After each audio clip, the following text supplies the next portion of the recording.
y tenemos que hablar de Chile, plataforma de diálogo, encuentro e incidencia ciudadana impulsada por la Universidad de Chile y la Pontificia Universidad Católica de Chile.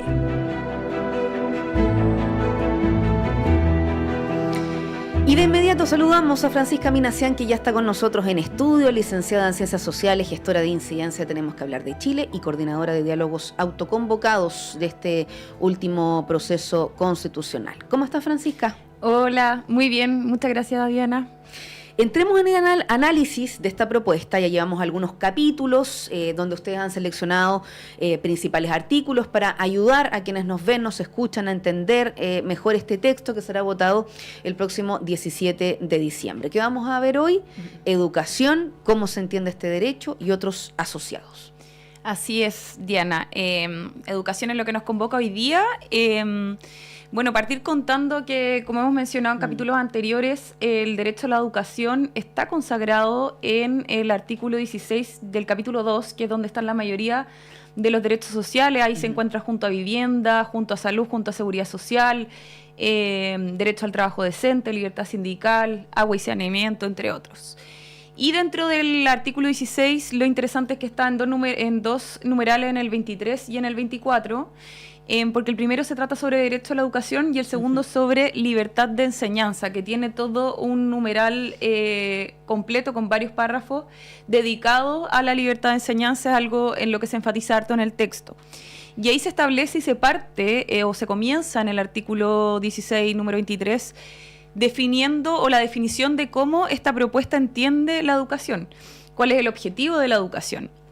Y establece que la educación tiene por objeto el pleno desarrollo de las personas en las distintas etapas de su vida, en una sociedad libre y democrática, y que debe fortalecer el respeto por los derechos y las libertades fundamentales.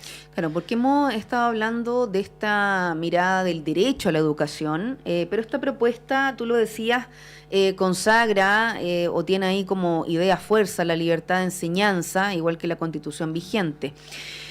¿Cuáles serían esos detalles que se refiere en específico esta propuesta cuando hablamos de libertad de enseñanza? Bueno, cuando habla de libertad de enseñanza, también en el numeral 24 parte definiendo qué es lo que vamos a entender por libertad de enseñanza.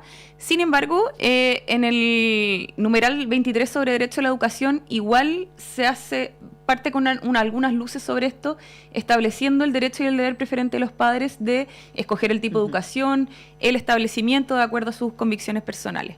Entonces, acá lo que se va a entender y cómo se parte definiendo la libertad de enseñanza es que la libertad de enseñanza comprende el derecho de las personas para abrir, organizar y mantener establecimientos educacionales, así como crear y desarrollar proyectos educativos e idearios educativos sin otras limitaciones, y ahí habla de 3 limitaciones en particular, que son la moral, el orden público y la seguridad del país. Y acá, como te contaba, explican también cuál es el objetivo de la libertad de enseñanza, que es para garantizar este derecho que en el fondo es enumerado o nombrado en el derecho a la educación y en la libertad de enseñanza, que es este derecho preferente y deber de educar a los hijos, el tipo de educación y de enseñarles por sí mismo, elegir el establecimiento de acuerdo a sus convicciones morales o religiosas. Se le hace mucho énfasis, este tema de la libertad de enseñanza también es algo que entrega, por ejemplo, la definición y la responsabilidad del interés superior del niño a las familias antes que a proyectos educacionales o a el establecimiento educacional, por ejemplo, o al Estado. Además, se señala que va a ser deber del Estado coordinar y sostener una red pluralista de establecimientos de educación de calidad en todos los niveles de enseñanza y garantizar la continuidad del servicio educativo en sus establecimientos educacionales. Este también fue un tema súper discutido que tiene que ver también con las paralizaciones en escuelas y por eso se le hizo especial énfasis, y en el fondo esa parte apunta a eso. También se habla de que la enseñanza estatal y reconocida oficialmente no va a poder propagar ideas de tendencia político-partidista alguna, y que los establecimientos educacionales van a tener libertad para determinar la mitad de los contenidos curriculares o de la mitad de las horas lectivas que se imparten. Van a tener libertad para determinar el contenido de aquello de acuerdo a su propia identidad o a la identidad del proyecto educativo, y también que la educación parvularia básica y media va a ser la que se va a regir por este sistema y que la otra mitad va a estar fijada por el Estado.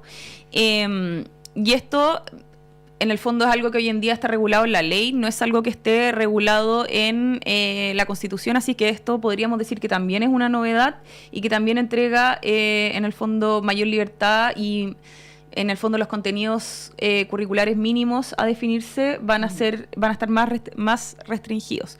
Y también, otra cosa que establece es que una ley de quórum calificado va a ser la que va a definir las exigencias mínimas para pasar de un nivel a otro, o sea, las exigencias mínimas para aprobar cada nivel educativo, y esto es algo que en el fondo pasaría a la ley, o sea, es decir, a una discusión más política en el Congreso, y es algo que hoy en día, por ejemplo, ha sido visto o ha estado a cargo de el Consejo Nacional de Educación, que son instituciones más técnicas. Entonces también es un cambio respecto a cómo se van a determinar hoy en día los contenidos curriculares. Hoy en día, o sea, a cómo se está planteando, se está proponiendo en esta propuesta que se determinen los contenidos curriculares.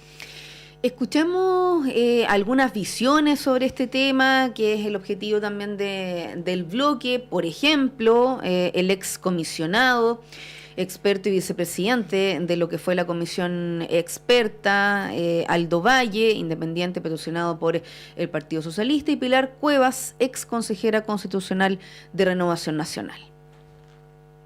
A mí me parece que cuando dice que el currículum oficial, ¿no?, será obligatorio no más que en el 50% del tiempo lectivo, ¿no?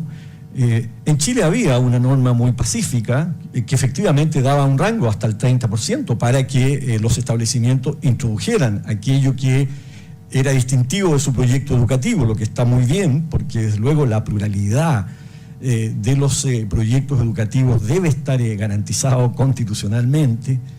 Sin embargo, me parece a mí que, de nuevo, debemos ser capaces de entender que cuando se introduce este derecho de manera general, ¿no?, como derecho absoluto a nivel de la Constitución, entonces lo que va a ocurrir es que se produce una atomización, finalmente, ¿no?, de elementos que el sistema educativo debe. Queremos tener en la educación un lugar de encuentro, de cohesión, de integración social, no de fragmentación, no de dispersión valórica, simbólica, cultural. ¿Queremos compartir unos significados o queremos finalmente que cada sostenedor o cada establecimiento decida qué hace en la educación? De verdad, la sobrecarga finalmente hacían prácticamente impracticable el proyecto educativo. Y yo lo digo porque mis hijas estaban en un colegio en Coyhaique que tenía una inspiración Montessori y tenía y la verdad es que prácticamente no podían implementarlo, dado que las exigencias del currículum implantado o impuesto por el Ministerio de Educación. Se habla de que se puede hacer en un 50%, pero aquellos colegios que decidan voluntariamente implementar en un 100% el currículum establecido por el Ministerio de Educación, no hay ningún problema. O sea, viva la libertad de elegir en educación, porque se deja claro que puede ser así. Claro, ahí veíamos dos posturas sobre este tema que estábamos hablando de cómo entendía la libertad de enseñanza, de cómo los establecimientos educacionales van a poder definir en el fondo los contenidos de acuerdo a su proyecto educativo, y ahí hay visiones contrapuestas respecto a los mínimos que puede exigir el Estado hoy en día y que va a poder exigir de acuerdo a esta propuesta versus esta libertad de los establecimientos. Y en otros temas sobre educación, para ir profundizando, también la propuesta señala que la educación básica y la educación media van a ser obligatorias y que el Estado va a tener que financiar y coordinar un sistema gratuito para asegurar el acceso a este derecho a la educación a toda la población, garantizando el financiamiento por estudiante en establecimientos estatales y privados. Esto también es un tema que ha generado debate, que ha generado discusión.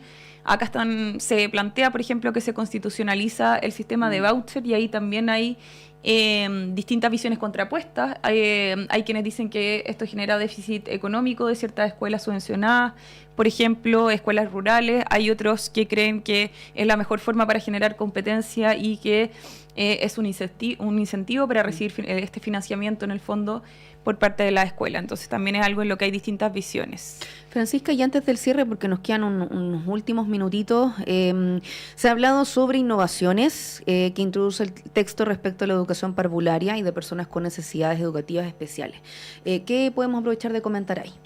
Bueno, sí, este texto sí introduce en educación temas nuevos que no aparecen en la Constitución actual, como por ejemplo que es deber del Estado promover la educación parvularia, para lo cual debe financiar y coordinar un sistema gratuito de sala cuna. Esto es algo que también se ha nombrado harto. Y también establece que el Estado va a tener que garantizar el financiamiento de personas con necesidades educativas especiales. Y también otros dos temas interesantes nuevos que introduce esta propuesta constitucional elaborada por la Comisión Experta y el Consejo Constitucional tienen que ver con promover el desarrollo profesional y el respeto a los docentes y asistentes de educación. Y también se refiere a la educación superior. Se nombra la educación superior y aquí la forma en que se consagra o la forma de aludir a la educación superior tiene que ver con asegurar mecanismos, o que la ley va a establecer mecanismos que aseguren la no discriminación en el acceso y el financiamiento de los estudiantes para acceder a la educación superior, y también que el Estado va a tener que respetar la autonomía de las instituciones de educación superior, esto dentro de la libertad de enseñanza nuevamente, pero ahora de institutos profesionales técnicos, por ejemplo, universidades. Entonces la libertad de enseñanza no es solamente entendida en términos de escolaridad, de colegios, de escuelas públicas, escuelas públicas y privadas, sino también de educación superior, instituciones de educación superior. Bueno, hemos estado entonces comentando en esta jornada de martes 28 de noviembre lo que ha sido estos capítulos por tema que hemos preparado hoy específicamente con educación. Sabemos que una de las materias, me imagino, que también ahí estuvo presente en la etapa de participación, lo revelan algunas encuestas que también son fotos de algunos momentos, pero sabemos que el ámbito educativo ha estado en el debate hace bastante tiempo en general respecto a nuestro sistema y sin duda hay que avanzar para mejoras dependiendo de los aspectos, instituciones y otros. Agradecemos esta jornada más en estudios nuevamente Francisca Minassian, licenciada en Ciencias Sociales, gestora de Incidencia de Tenemos que Hablar de Chile y coordinadora de los diálogos autoconvocados del proceso constitucional. Muchas gracias, Diana. Nos vemos el próximo martes y también invitamos a todos y todas las que nos están escuchando a visitar la página de Tenemos que Hablar de Chile.cl, y en la sección de el proceso constitucional van a poder encontrar un resumen también que hemos hecho, que es 1/3 de lo que de tiempo de lo que equivale, claro, leerse la propuesta completa. También tenemos cápsulas de podcast en Tenemos que Hablar Podcast, cápsulas temáticas con invitados, con distintas visiones. Así que ahí estamos sacando hartos recursos y insumos para que la ciudadanía pueda votar de la forma más informada posible y tomar una decisión el próximo 17 de diciembre. Ahí está entonces también toda esa invitación disponible. Agradecemos al equipo porque cerramos la segunda edición. Camila, Manuel, Carlos, Fernando, Diana Porras, que les sale. Nos reencontramos mañana. Que tengan buena tarde. El Departamento de Prensa de Radio Universidad de Chile presentó segunda edición de Radio Análisis, lo más relevante de cada jornada informativa, con noticias, comentarios, análisis y entrevistas, en una transmisión en línea con las radios que piensan. UFRO, Universidad de la Frontera de Temuco, Radio Universidad de los Lagos, de Osorno, 90.1 FM, Radio Universidad Austral de Valdivia, El Periódico.cl de Temuco y la Araucanía, Radio UTA, 95.9 FM, de la Universidad de Tarapacá, región de Arica y Parinacota, Radio Placeres, 87.7 FM de Valparaíso, Radio Talcahuano, Radio Universidad de Antofagasta, 99.9 FM, Diario TV Canal 5.cl, de la región de los Ríos y de los Lagos, Radio UNAV, 101.9 FM de la Universidad Arturo Prat, región de Tarapacá. Radio Quinta, 106.6 FM de Quinta Normal. Radio Ricalma, 107.9 FM de Icalma, región de la Araucanía. Radio Atlanta, FM de Antofagasta. Canal de televisión R2 TV de las comunas de Mejillones y Taltal. Radio Tricahues.cl de Montepatria. Radio Comunitaria Extremo de Reñaca Alto 96.1 FM. Radio Extremo de Viña del Mar 96.1 FM. Radio Cañahual FM Online desde Panguecillo, comuna de Salamanca, provincia de Choapa. Radio Olmué Online. Radio Juan Gómez Millas de la Universidad de Chile.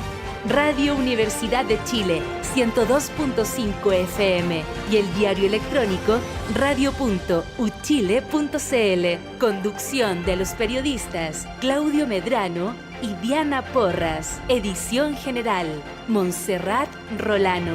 Dirección Patricio López.